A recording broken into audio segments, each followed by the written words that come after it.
ensalcemos nuestro canto con viva emoción. Buenos días, amigos y amigas de Patria para Siempre y Patria para Todos. La decisión de los oficiales y cadetes de la Academia Militar Batalla de las Carreras para salir hacia San Pedro de Macorís y abandonar la base de oposición que tenían los constitucionalistas en el puente, que era el CEFA y la Fuerza Aérea Dominicana. Una dirigida por Elías Wessing y Wessing, el Centro de Enseñanza de las Fuerzas Armadas, y el otro, el general Pimpo de los Santos Céspedes. Abandonar esos espacios de resistencia antidemocrática fue una de las mejores decisiones que ha tomado la Academia Militar Batalla de la Carrera como centro educativo fundamental de las Fuerzas Armadas. Fue una decisión inteligente, patriótica, que pudo haberle puesto fin a la guerra de abril de 1965. Atención a esto. Se le pudo haber puesto fin la noche del 27 de abril a la guerra civil que se había iniciado como consecuencia de que el gobierno del triunvirato fue derrocado el domingo 25 en la mañana y hubo una oposición al retorno del profesor Juan Bosch y sí una propuesta de formar una junta militar que fue rechazada por los constitucionalistas. En ese instante, ese domingo, es que comienza la guerra civil, que pudo haber terminado sin la intervención norteamericana la noche del 27 de abril, y vamos a explicar por qué. A nosotros nos llegó la idea, cuando teníamos 17 años, de ir a estudiar a un centro militar. Escogimos la Academia Militar Batalla de la Carrera porque una profesora nos había dicho a nosotros que no íbamos a llegar a ser adultos movilizándonos, nos íbamos a cansar, y cuando llegáramos a la edad de ser ciudadanos que ejecutáramos posiciones, no íbamos a tener ganas de defender al país. Ella habló en esos términos. Y nos dijo, aquí quien manda son los militares, los sacerdotes, la gente de dinero. Ustedes tienen que buscar la manera de ser uno de esos para cuando le toque entonces defender a su país, como no lo están defendiendo ellos hoy. Eso fue en enero de 1964, después que en las escuelas de la capital, fundamentalmente otra parte del país, se dieron las movilizaciones rechazando la muerte de el grupo del 14 de junio que encabezó Manolo Tavares Justo. Lo que tuvimos en la calle, aquella vez liderado por León Tebrea, que era el presidente de la UER, y por otro lado estaba Mauri Aristi, que era un líder fogoso que llegó a ser vicepresidente de la Juventud Comunista en América Latina. Ese era un orador que encrispaba los nervios a todos nosotros y que salíamos a la calle. Y en una vuelta de esa, después que cerraron el liceo secundario Juan Pablo Duarte, porque mataron a un joven en la calle, cuando retornaba la profesora nos habló en esos términos. Se nos metió en la cabeza ir a la academia y logramos ser cadetes.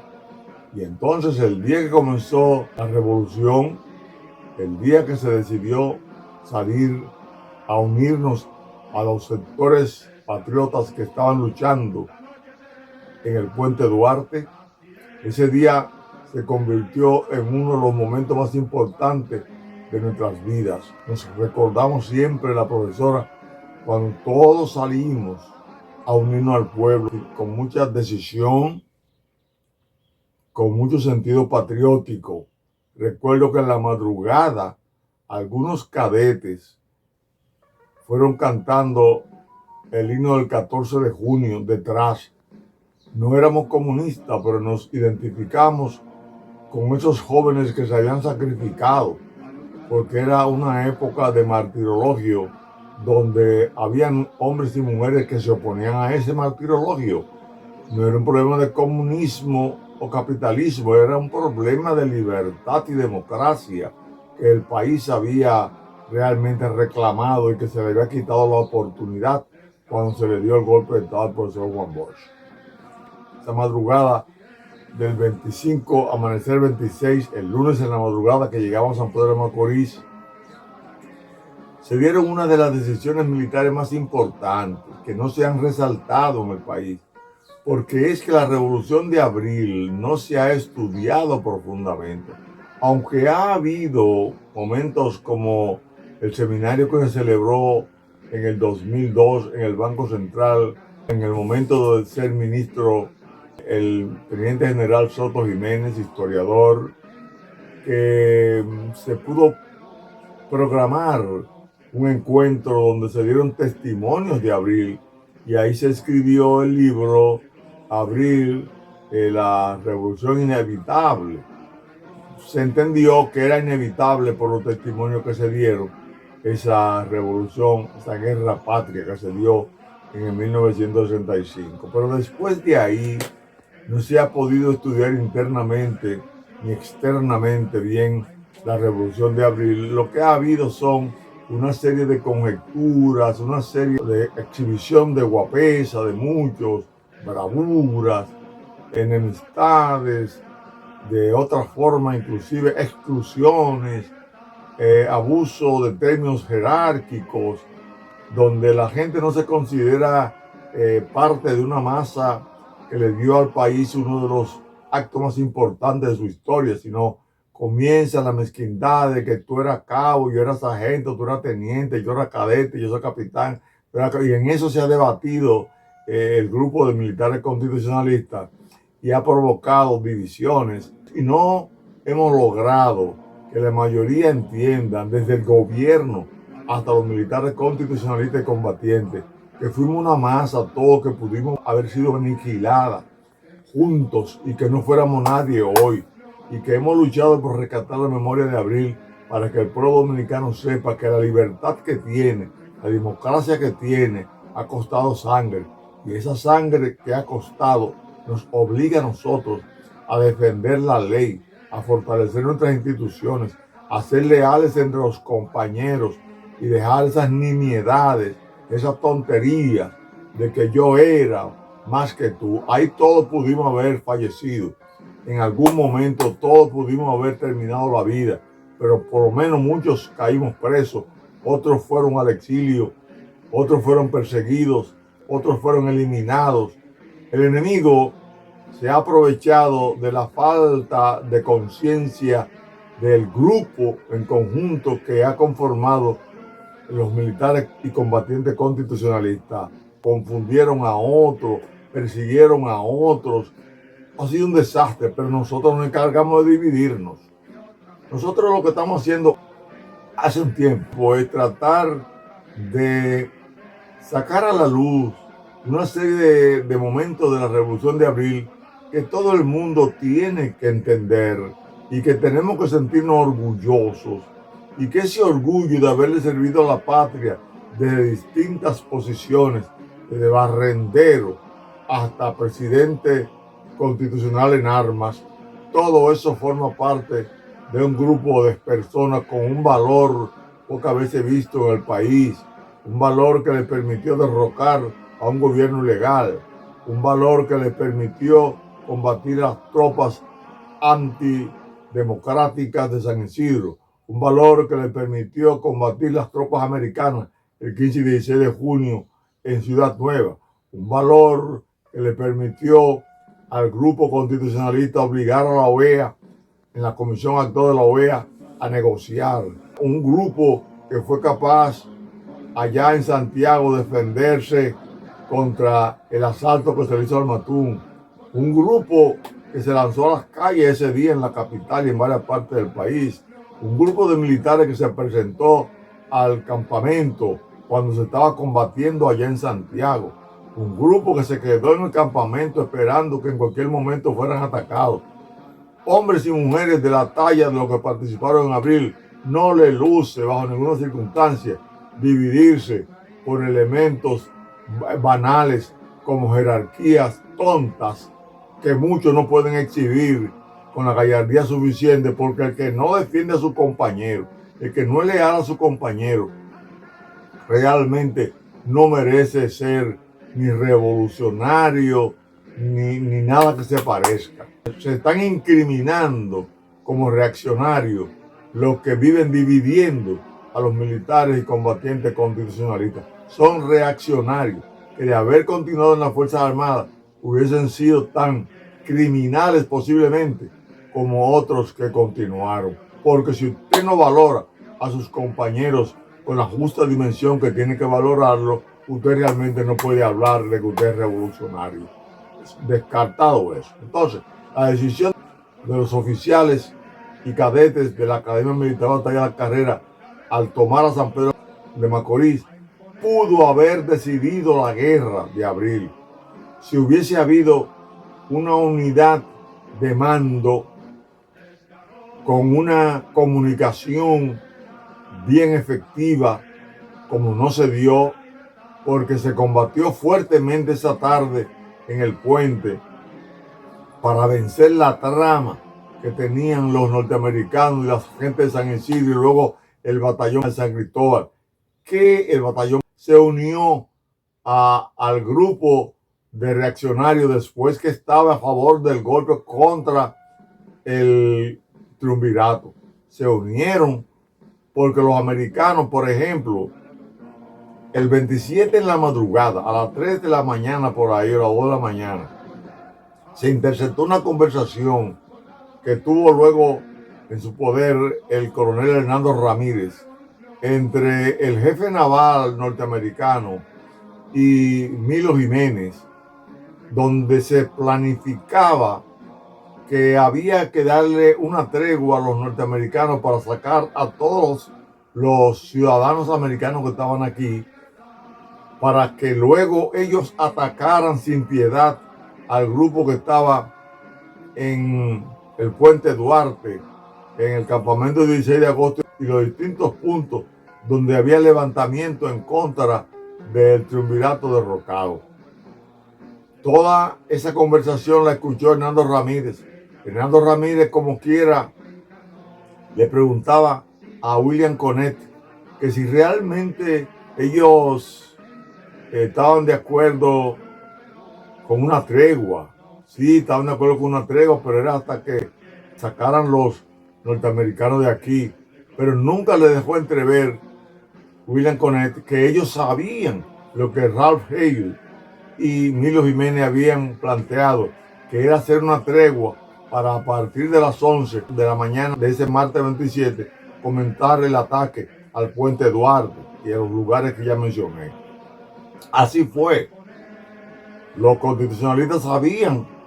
No obstante a eso, fueron a una llamada que se le hizo a la embajada americana. Fue el coronel Hernando Ramírez y el capitán Mario Peña Tavera, entre otros. Luego se llamó a Camaño. Luego Camaño y compañía, cuando le hacían las preguntas de si se aceptaban o no una junta militar, había que oír la voz de Molina Ureña. Cuando Molina Ureña llegó a la embajada, cuando se reunió con los americanos, él decía que si no podía haber una tregua, que ellos no podían intervenir. Bueno, ahí dijeron que ya ellos no estaban interesados en eso y que ya ellos lo que tenían que hacer era rendirse, etcétera, etcétera. Ahí continuaron una serie de conversaciones que terminaron primero con que ya los americanos lo habían sacado del país, estaban ya en el portaavión Boxer y otras naves americanas protegidos por más de 1.500 soldados. Ya ahí a las 11 comenzó el bombardeo por más de hora y media hacia el puente, indiscriminadamente a una masa civil y con pocos militares. Después de ahí comenzaron a avanzar los tanques de guerra, comenzaron los cañonazos, comenzaron a entrar hacia la capital con la infantería detrás.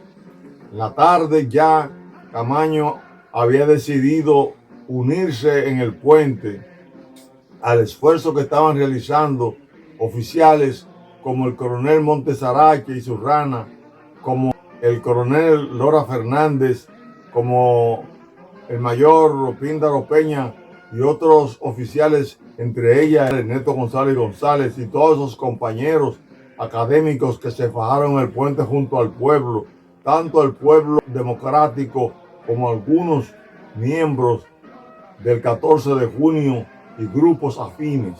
Ahí peleó todo el mundo.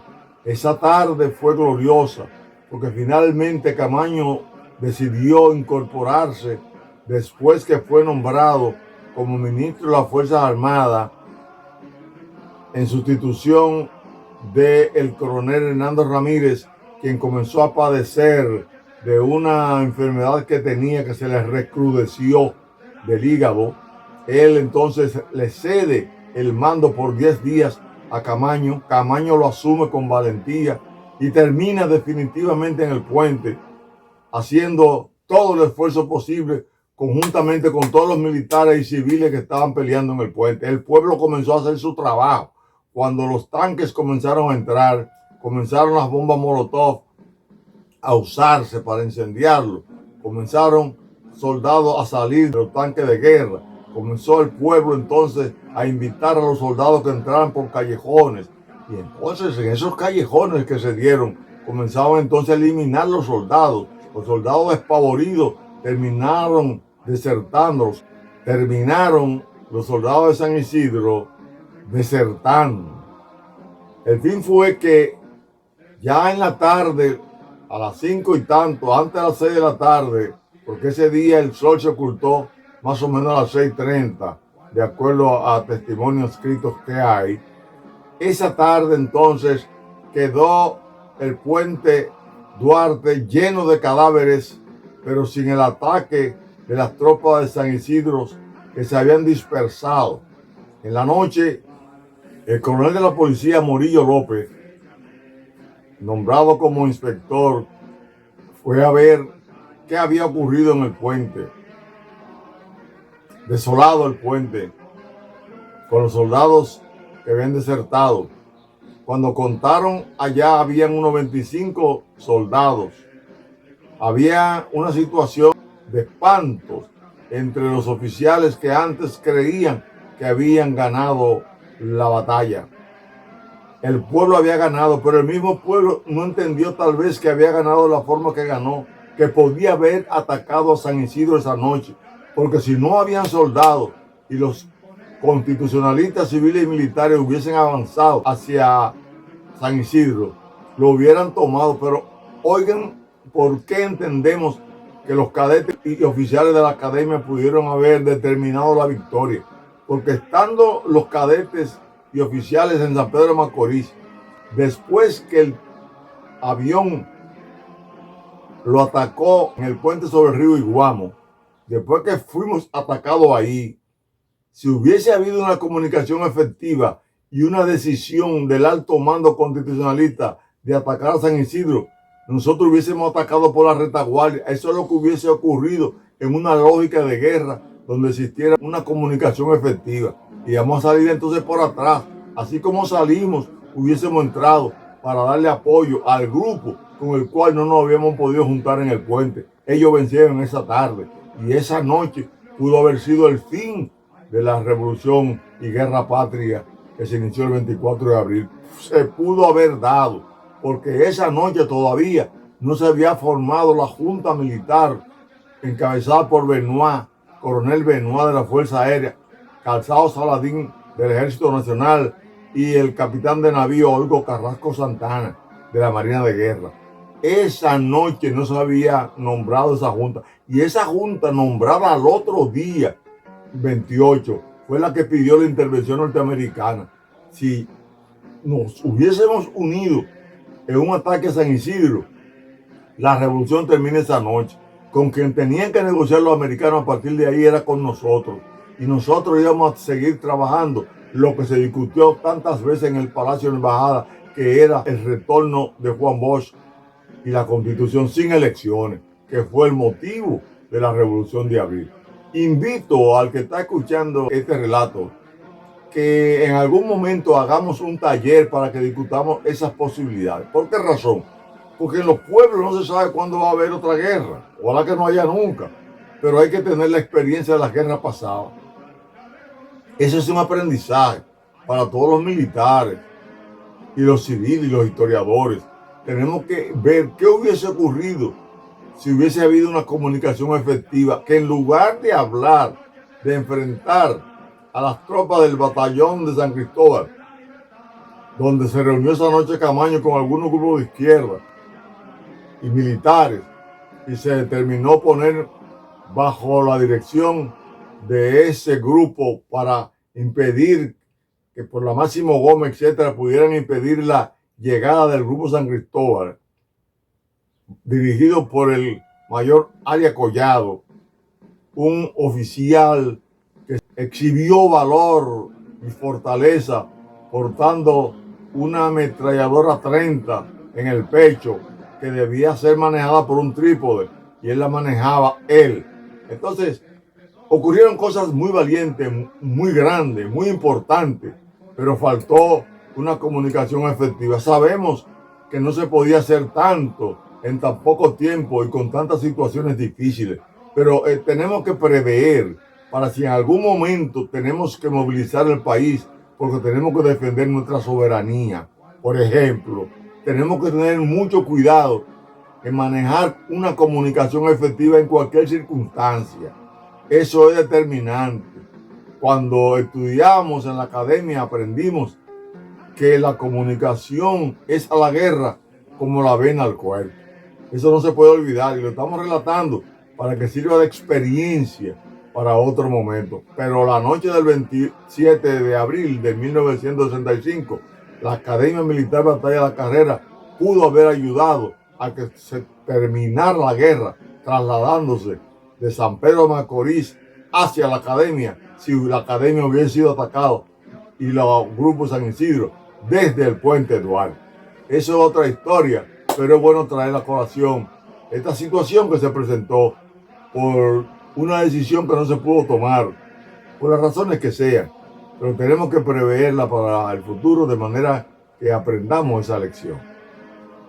Vamos a continuar el próximo martes, ya no con el viacrucis de los cadetes de la Academia Militar Batalla de las Carreras, sino con algunos testimonios que algunos compañeros han dado que deben de ser conocidos por el país. Estamos en libertad y tenemos que aprovechar este espacio para que el pueblo conozca la lucha que se ha tenido en este país durante muchos años, para que aquí se haga lo que hay que hacer, que es que se cumpla con la ley y punto, para que aquí se acabe el relajo.